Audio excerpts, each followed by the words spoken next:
Bahrain, oh Bahrain. Kayaknya negara sekutu Amerika Serikat yang satu ini beneran jadi rival baru buat Indonesia dari kawasan Timteng. Ya, pasca pertandingan yang berakhir 2-2, di mana banyak sekali kontroversi yang tercipta, Bahrain beneran abis dengan beragam serangan netizen di sosmed. Hal itu sendiri jelas bukan tanpa alasan, dan pastinya semua tahu kok kenapa. Nah, keadaan semakin diperparah ketika ada nih selebgram tolol asal negara tersebut yang menghina lagu Indonesia Raya pasca tim Garuda kalah dari China. Sontak hal itu semakin membuat publik tanah air makin gencar melakukan teror ke semua hal yang berbau Bahrain. Nah, gak lama setelah itu, melalui akun resminya, Federasi Sepak Bola Bahrain mendadak mengajukan surat kepada AFC yang berisi permintaan untuk mengubah venue pertandingan antara Indonesia versus Bahrain yang semula di Jakarta beralih ke tempat yang netral dengan alasan keamanan.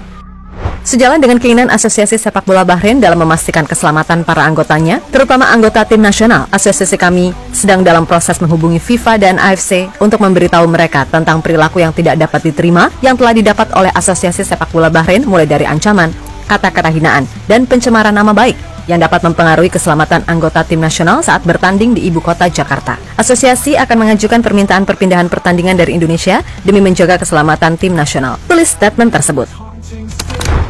Yap, tak lama setelah munculnya statement tersebut, PSSI pun gak tinggal diam, di mana Pak Arya Sinulinga menjelaskan kalau PSSI seketika itu juga langsung mengirimkan surat balasan ke AFC untuk memberikan kepastian keselamatan pada Bahrain saat di Indonesia. Intinya, PSSI juga menginginkan lokasi permainan yang fair, dengan kata lain untuk tetap bermain di Jakarta karena sebelumnya sudah main di Bahrain.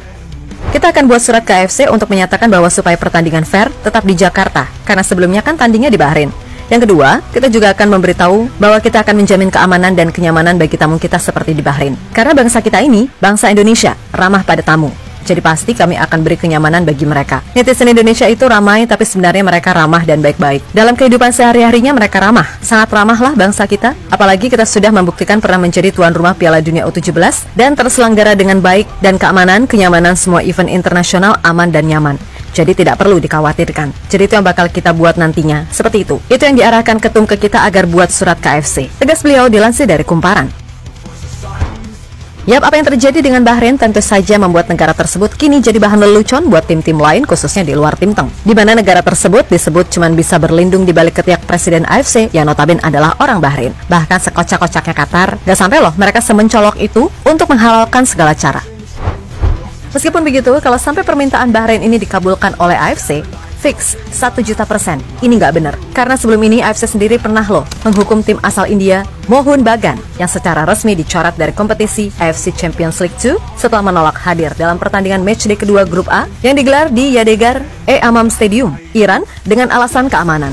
Nah, dibandingin statement Bahrain yang seolah-olah takut sama supporter Indonesia, alasan tim asal India tersebut sejatinya lebih masuk akal. Karena menolak untuk hadir, karena sehari sebelum jadwal pertandingan, pihak militer Iran secara mantap meluncurkan rudal ke wilayah Israel. Maka wajar pihak klub Mohun Bagan menolak hadir dengan alasan keselamatan. Tapi itu pun masih disangsi sama AFC. Mangkocak sih organisasi yang satu ini. Yap, sebenarnya fans timnas Indonesia itu orangnya super ramah. Dan lucu loh kalau semisal pertandingan itu berjalan fair, walaupun mungkin hasilnya tim Garuda kalah. Seperti yang dialami oleh wasit Omar Al-Ali, di mana ia yang sebelum laga sempat bikin story yang isinya doa, bahkan akun IG-nya digembok usai laga, walaupun tim Garuda kalah atas China. Ia mendapatkan banyak pesan positif dari netizen Indonesia. Karena apa? Ya, karena mimpin laganya bener.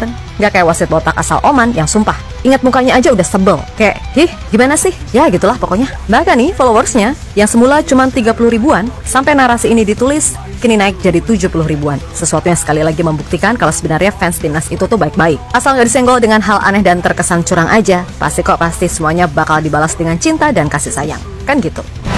Yap, terlepas dari apapun, laga Indonesia melawan Bahrain leg kedua sejatinya masih lama, yaitu Maret 2025. Tapi kami yakin kalau tensi panas ini kayaknya bakal terus berlanjut. Apalagi kalau semisal permohonan mereka di ACC oleh AFC. Ya udah, fix beneran anak papa deh. Namun sebelum mengarah ke sana, ingat loh, November ada 2 laga yang kayaknya bakal jadi laga penentu buat Indonesia, yakni melawan Jepang dan Arab. Terus gimana peluangnya?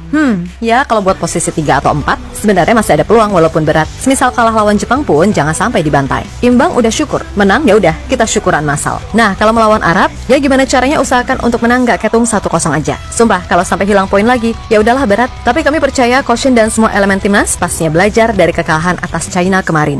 Pokoknya please nggak usah aneh-aneh lagi soal starting line up-nya. pertahankan pakem yang udah ada. Dan semoga kita bisa punya sosok goal getter di depan gawang. Karena sumpah ya, polis nyerangnya tuh banyak banget. Create chance-nya juga udah bagus. Tapi kalau susah cetak gol, ya sama aja. Prinsipnya kan masih sama. Lu kemasukan 2 gol, tapi bisa balas 3 gol, you still win the game. Tapi kalau kemarin mau bejibun peluang, lu kebobolan 2 gol dan cuma bisa cetak 1 gol, ya you lost the game. Sesimpel itu. Pokoknya sepak bola itu soal siapa yang cetak gol lebih banyak, dia yang menang. Bukan ngajuin surat mohon-mohon ke papa, minta pindah tempat terus berharap WO. Kan gitu.